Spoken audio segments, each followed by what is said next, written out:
আসসালামু আলাইকুম ওরহমতুল্লাহি ওবরাকাতু। বিসমিল্লাহ, আলহামদুলিল্লাহ, সালাতু ওয়াসসালামু আলা রাসূলিল্লাহ সাল্লাল্লাহু আলাইহি ওয়াসাল্লাম। আম্মা বাদ, ফাআউযু বিল্লাহি মিনাশ শাইতানির রাজিম। বিসমিল্লাহির রহমানির রহিম। রব্বি ইশরাহ লি সাদরি ওয়া ইয়াসসির লি আমরি ওয়াহলুল উকদাতাম মিন লিসানিহি ইয়াফকাহু কাওলি।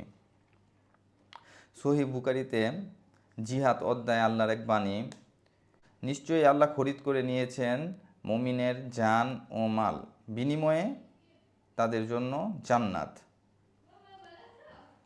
আগে জান্নাত ফ্রি দিছে, এখন আল্লাহর জান্নাত ফ্রি দিব না। জান্নাতে তো সস্তা না, পাইতে হলে কী করতে হইব? জান যাওয়ারও ঝুঁকি আছে, জানও যাইব, মালও যাইব। আল্লাহ রাসূলের একটা হাদিস, আমার পুরা উম্মত একটা দেহ, পুরা এই দেহটা একটা উম্মত। দ্যাট মিনস আমাদের দেহের কোনো অংশ ইনজুর্ড হলে আমাদের পুরা শরীর ওটার ব্যথা অনুভব করে, অবশ্যই করে। এটা আমরা সবাই জানি, সবাই তো ফিল করি এটা। তো আসি ফিলিস্তিনি ইস্যু নিয়ে। ফিলিস্তিনির প্রথম হচ্ছে হামাস গত গত বছর অক্টোবরের 7 তারিখ, এই দিনে হামাস ইসরায়েলের অ্যাটাক করে। অনেকে বলতেছে যে ইসরায়েলের এটা প্ল্যান, এটা বানানো হামাস, এটা ভুল। আচ্ছা, ধৈর্যই নেই হামাস ওদের বানানো, বাট এটা সেকেন্ডারি।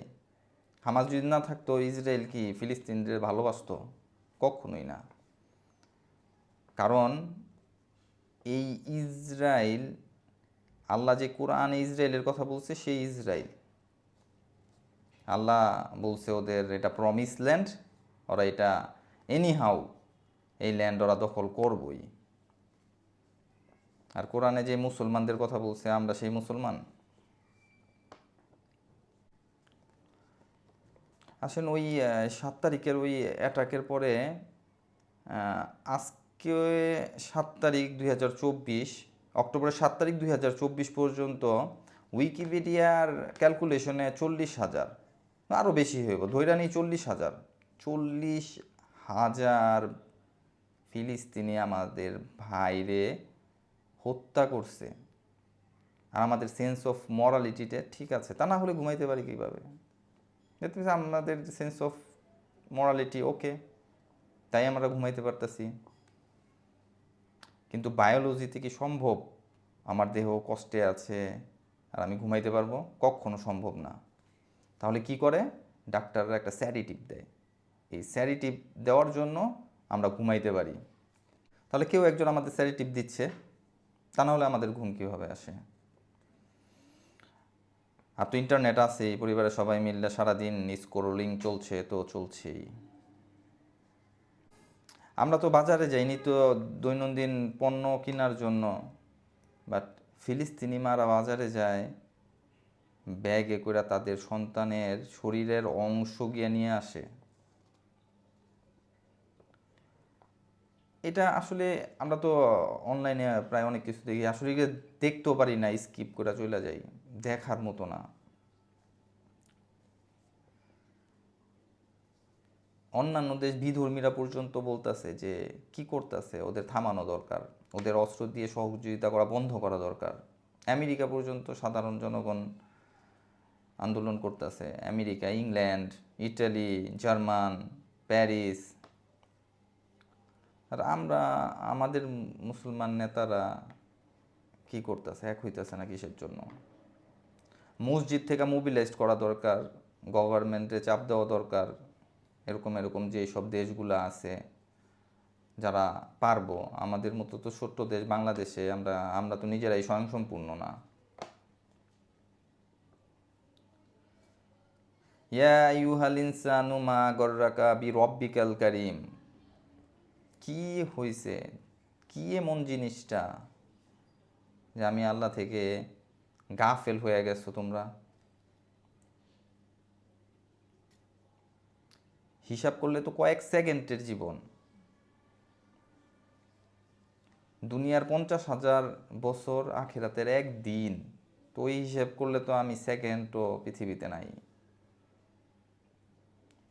কবরে গেলে দেখা যায় যে কত মানুষ, কত এরকম নেতা, কত ধনী লোক, কত শিল্পপতি, কত প্ল্যান ছিল, সব প্ল্যান করে যেতে পারছে? আমরা আসলে আমাদের জীবনে প্ল্যান করেই যাব এই বস্তুবাদ নিয়েই, বাট আখেরাতের প্ল্যান, এর চেয়ে বড় অপরচুনিটি কি? কি আর এর চেয়ে বড় অপরচুনিটি আইব? এই সময়টা আল্লাহ স্বয়ং ফুরকান দেখাই দিতেছে। জাস্ট আমরা ওইভাবে মোবিলাইজড হইতে পারতাছি না, আমরা ঐক্য হইতে পারতাছি না। ইনশাল্লাহ, ইনশাল্লাহ আল্লাহ চাইলে আমরা ঐক্য হইলে ফিলিস্তিনি সহযোগিতা করা কোনো ব্যাপার না, আর ইসরায়েলে 24 ঘন্টাও লাগবো না ধ্বংস করে দিতে। খুব কষ্ট লাগে এখন, ওদের খাবার না দিয়ে মারতেছে, বর্ডারে টনে টনে খাবার পচতেছে, খাবার ঢুকতে দিতেছে না। পুরা বিশ্ববাসীরে দেখাইয়া ইসরায়েল কি করতেছে, আমরা পুরা বিশ্ববাসী সবাই তাকাইয়া রয়েছে। ওই যে আল্লাহ রাসূলের হাদিস, যে আমরা এমন এক সময় আসবে যে জড়বস্তুর মতো শাক সবজি মুরগির মতো প্লেটে আমাদের পরিবেশন করা হবে, যেমন ওরা কোনো রিয়্যাক্ট করে না খাইলে, এরকম আমাদের এসে মারবো, খাইবো, আমরা কোনো রিয়্যাক্ট করবো না। ইসরায়েল যখন প্রথম হামলা করে, ফার্স্ট মোদি সরকার গিয়ে ওদের বলে যে যা করছেন ঠিক করছেন। ওদের সিনেটরদের থেকেও বেশি জোরালোভাবে মোদি সরকার বলে। আমাদের মুসলিম নেতারা, আমরা মুসলমানরা গুনাহ কামাইতেছি কেন? কেন ইসরায়েল এক্সিস্ট কেন করে? ওর এক্সিস্টেন্স, এটা আমাদের বড় গুনাহ।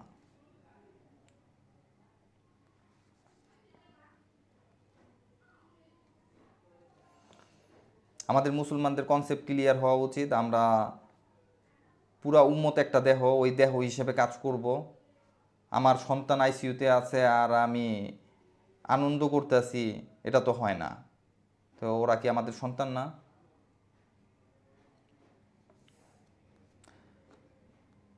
কি বলবো, আসলে খুব কান্না আসে। ভিডিও তো দেখতে পারি না, এগুলো কিছু শেয়ারও করতে পারি না, দেখতেই পারি না। আল্লাহ আমাদের মুসলমানদের ঐক্য করুক, আমরা ঐক্যবদ্ধভাবে ইসরায়েলকে ধ্বংস করব ইনশাআল্লাহ। আমার জন্য দোয়া করবেন।